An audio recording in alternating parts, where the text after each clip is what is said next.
A million things can change a person's life in a single moment, but no one expected it to happen inside a busy lobby on a Tuesday morning. If you're watching this right now, don't scroll yet, because what happened to one little girl, a woman with a heart of gold, and a CEO with more money than time, a broken bar will hit you straight in the chest. And if it moves you, don't forget to like the video and subscribe for more powerful real-life stories. It happened when Samantha Lewis rushed into Bright Future Corporation with coffee in one hand and her bag slipping off her shoulder. She wasn't late, just breathless from life's endless race. Samantha had been working as a receptionist for 3 months, barely long enough to memorize everyone's names, but long enough to notice that kindness was treated like a luxury here, not a norm. She was the kind of woman who apologized when it rained and thanked the elevator for arriving. Life had beaten her many times, but it had never broken her softness. That morning,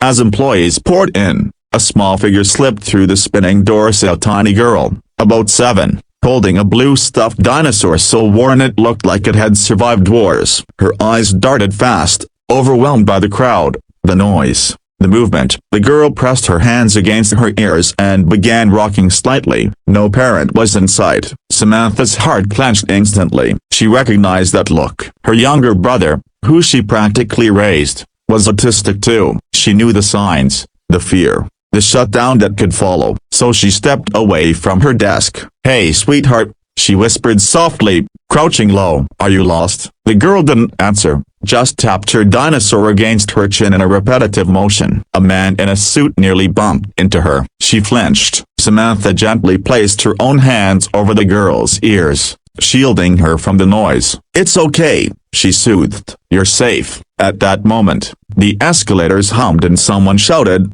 "Mr. Hale is arriving." The crowd parted as security rushed forward. Alexander Hale, 40, sharp, intimidating, a step inside. He was the type of CEO who didn't walk, he cut through air like a blade. People lowered their heads when he passed. His wealth was legendary, his glare was feared. But today, Alexander didn't seem to be looking at anyone. He scanned the room with frantic urgency, and then he saw Kira, his daughter. His face dropped, not in anger, in raw, ripping fear. "Lily." He gasped and sprinted across the lobby, shedding that intimidating CEO presence like a coat. But before he reached her, his chief operating officer stormed towards Samantha. "What do you think you're doing? You're leaving your desk again? This is not a daycare. You're irresponsible and you're fired." Effective immediately, the lobby froze. Samantha blinked hard. She wasn't even listening to the insults as she was watching the little girl trembling. She kept her hands gently over the child's ears. "It's all right," she whispered again, even though her own chest tightened with panic. That's when Alexander reached them. His daughter lunged into his arms, burying her face in his shirt. Still trembling, he stroked her hair, whispering something soft. Then, slowly, he looked up at Samantha. His expression changed again, a surprise, gratitude, confusion, something softer than anyone thought he possessed. But before he could speak, his COO cut in sharply. "Mr. Hale, I handled the situation. I've terminated this woman. She abandoned her post." Alexander blinked once, twice, then walked towards Samantha with his daughter still clinging to him, a broken bar, and the entire room held its breath. He stopped just inches away. "You," he said, his voice low but steady, "helped my daughter." Samantha swallowed. She broken bar. She just needed someone who understood what was overwhelming her. His eyes softened even more. "You knew she was autistic?" "Yes," she whispered. "I recognized the signs." The COO scoffed. "Sir, she was unprofessional." Alexander raised his hand. The COO instantly fell silent. Then Alexander looked straight into Samantha's eyes and said the words that silenced the entire building. "You're not fired, a broken bar, you're promoted." Gasps rippled like a wave. Samantha stared at him, stunned. Alexander continued, "Anyone who reaches out to my daughter with kindness is someone I want shaping the culture of this company." He gently adjusted Lily in his arms. "You protected her. You understood her needs before even I could get to her. That's more valuable than half the executives in this building." The COO looked like he'd swallowed a stapler. "Both a broken bar, but Sarah, you." Alexander pointed at him coldly, are dismissed. Immediately, security escorted the COO out while Samantha stood frozen, trembling, overwhelmed. She looked at the little girl no longer shaking, just quietly observing her with wide, curious eyes. Alexander let out a long breath, the weight of the world on his face. "I'm sorry about him." And a broken bar. "I'm sorry you were treated this way." Samantha shook her head. "I was only trying to help." "And you did," he said. "More than you know." He shifted Lily to one arm and offered his other hand to Samantha. She hesitated before shaking it. "Come with me," he said. "We need to talk." And a broken bar. Lily doesn't usually calm down with strangers. "You're the first." So she followed him to his private office, still unsure if she was dreaming. Inside, Alexander let out a shaky laugh, the first genuine emotion that wasn't fear. She wandered out of her therapy room. "I lost sight of her for 2 minutes."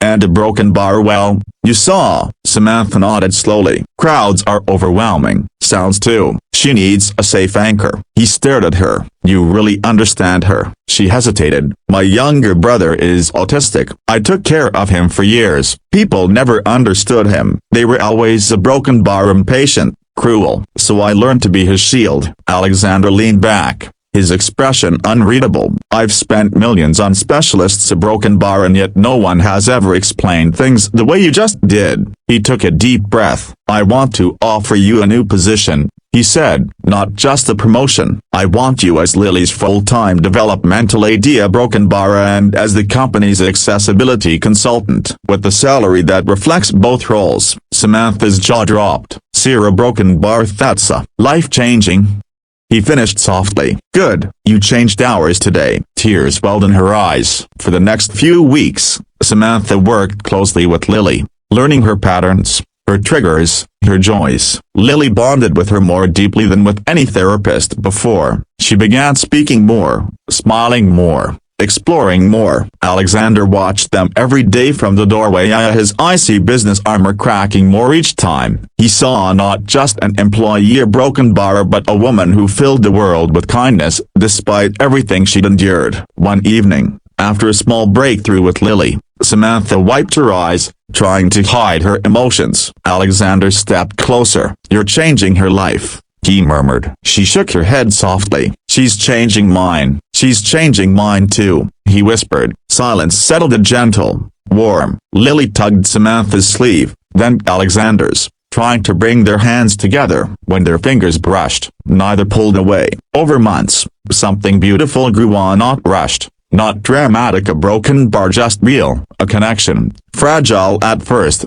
then strong enough to feel like home. Samantha never sought wealth, but she earned a family. Alexander never trusted easily, but he found someone who saw him as more than a CEO. And Lily, a broken bar, she found 2 anchors instead of one. By the time the company held its annual event months later, Samantha stood on stage beside Alexander, speaking about inclusion, empathy, and the power of one act of kindness. Employees watched in awe, remembering the woman once nearly thrown out of the building. When she finished, Alexander squeezed her hand and whispered, "I'm proud of you." But she whispered back, "I'm just glad Lily's okay." He smiled, the kind that came from the heart and not the one worn for shareholders. And as applause filled the hall, Lily ran up the steps, hugging both of them tightly. In that moment, everyone understood something powerful. The world doesn't change through wealth or status. It changes when one person chooses kindness over convenience, compassion over rules, humanity over fear.